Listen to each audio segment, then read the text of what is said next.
네, 안녕하세요. 반갑습니다. 저는 정민홍이라고 합니다.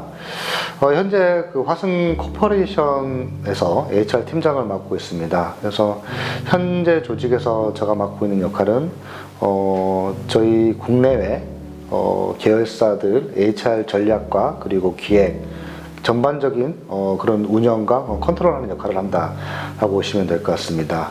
저는 이제 HR 쪽에서 좀 다양한 경험을 좀 하고자 노력을 좀 많이 했었습니다. 그래서 HR 관련 논문도 좀 많이 작성을 하고자 해서 한국 기업교육학회라든지 관광협회에서 발표도 좀 많이 진행했었고요.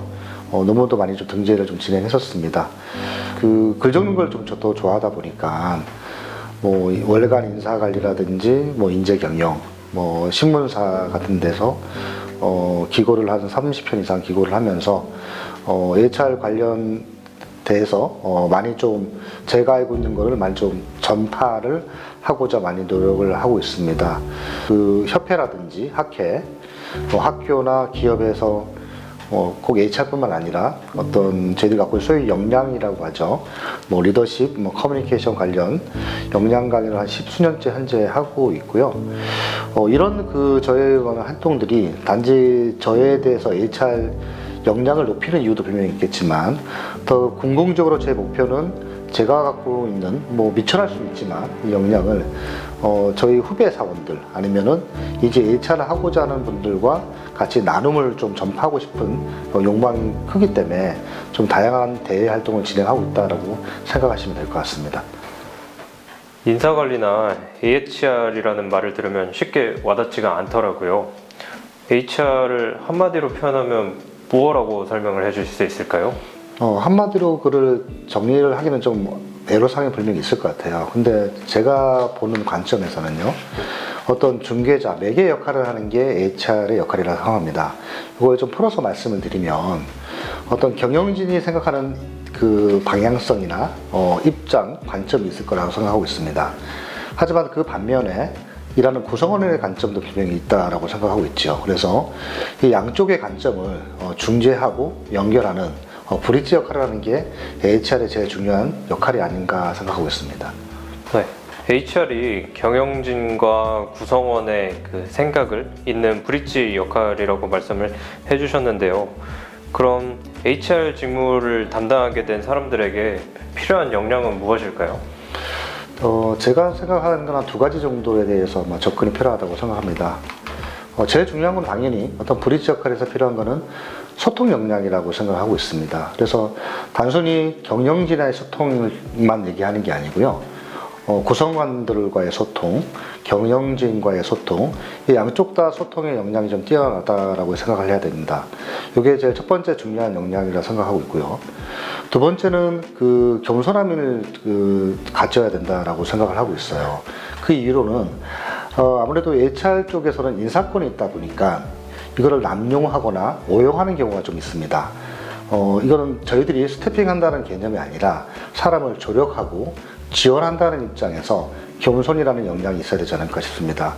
어떻게 보면 참 원론적인 얘기일 수가 있는데요. 소통과 겸손이라는 역량이 기반으로 HR 직무에 접해야 진정한 그 구성원들의 대변할 수 있고 경영진을 대변할 수 있는 HR 담당자가 되지 않을까 생각하고 있습니다.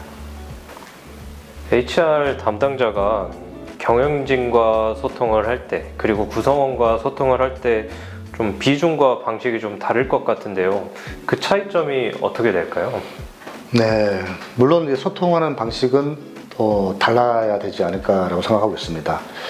우선 경영진 간의 소통의 방법은요, 아무래도 어떤 시간상 많이 좀 쫓기시고 업무에 조금 많이 치이시는 부분이 있다 보니까 어떤 문서화된 간략한 심플하게 접근하시는 방향이 좋으실 것 같고요. 반면에 우리 구성원들에 대한 소통은 어떤 스킨십에 기반한 대면 소통이 중요하지 않을까라고 생각하고 있습니다. 저도 이렇게 HR 담당 역할을 하면서 많이 느꼈던 건데요. 저희들이 상당수 경영진의 지시나 업무를 따르는 경향이 좀 많았습니다.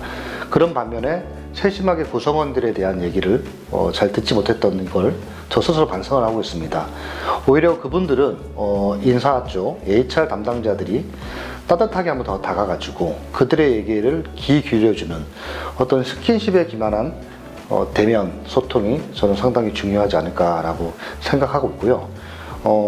현재 또 인사 담당을 하실 분들, 하고 계시는 분들한테 당부드리고 싶은 거는 상당수 모두 경영진 소통에 많이 조금 포커싱이 돼 있다. 그래서 그 비중을 좀 많이 좀 내려서 구성원들 간의 소통의 시간을 좀 더 할애할 때가 아닌가라는 생각을 좀 하고 있고요. 그렇게 해주시기를 요청드리고자 합니다. 시중에 출간되어 있던 HR 관련 책들은 지역적인 부분으로만 인사관리를 다룬 책들이 많더라고요. 이번에 저자님이 집필하신 책은 인사관리에 어떤 관점을 다루셨을까요? 네, 그러한 부분이 제가 책을 집필하게 된 계기가 됐던 것 같습니다. 그 기존에 시중에 남아있는 책들 같은 경우는 아무래도 인사관리의 어떤 일부분, 편협한 부분에 대해서 좀 다루는 내용이 좀 많았었죠. 근데 제가 생각하는 그 인사관리 HR에 대한 개념은 좀 틀리다라고 보시면 될 것 같습니다. HR에 대한 역할과 기능이 단순히 이 기능을 고도화시키는 거는 한계가 좀 있다라고 판단을 하고 있어요. 그래서 조직 성과와 조직 효과성의 관점을 같이 바라보고자 할 때는 조직과 되지 않은 HR은 한계가 있다라고 생각하고 있습니다. 즉 일부 나무만 봐서 되질 않겠죠. 숲 전체를 봐야 조직 성과와 효과성에 대해서 접근이 가능해질 거라 판단하고 있습니다. 이게 첫 번째 HR 그 역할에 대한 제가 생각하는 관점이고요. 그래서 이러한 내용 위주로 저는 밸런스 있게 조직과 HR에 대해서 책 내용에 대해서 다루고 있습니다. 두 번째 제가 생각하는 HR에 대해서 말씀을 드리면은요.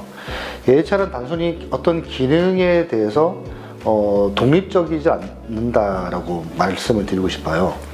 이게 무슨 말씀이냐면 보통 조직의 기능은 각자의 전문성이 있습니다. 품질 기능이면 품질 기능의 전문성이 있을 거고 생산은 생산 기능의 전문성이 있을 거죠. 근데 HR 기능은 전문성이라기보다는 모든 기능에 HR이라는 건 다 필요합니다. 생산 기능에도 사람 관리, HR이 다 필요하고요.